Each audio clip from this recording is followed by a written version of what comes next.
हेर्नुहोस् है। मैले हल्लिन थालेँ। ल स्टार्ट। यो चाहिँ ग्रिन पिट भाइपरको बेबी हो, बच्चा हो।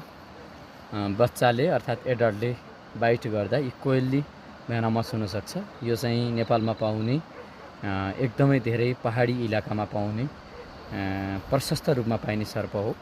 यसले टोक्दा एकदमै धेरै विष भने लाग्दैन, यसै माइल्ड भेनमस भनेर भन्छ। तथापि यो चाहिँ भेनमस नै हो। कहिलेकाहीँ यसले टोकिसक्यो भने हामीले खान नजानेको अवस्थामा अर्थात् कहिलेकाहीँ अप्ठ्यारो पनि हुनसक्छ। त्यस कारणले समयमै नजिकै भएको सर्पदंश केन्द्रमा गएर हामी यसको एन्टिभेनम लिन सक्छौँ र ट्रिटमेन्ट गर्न सक्छौँ। यो चाहिँ बच्चा हो। आजभोलि ब्रिडिङ सिजन भएको कारणले गर्दाखेरि रेप्टाइल्सहरूको बच्चाहरू जहाँ पनि देख्न सक्छौँ। रातिको समयमा हिँड्दा टर्च लिएर हिँड्नुहोस्।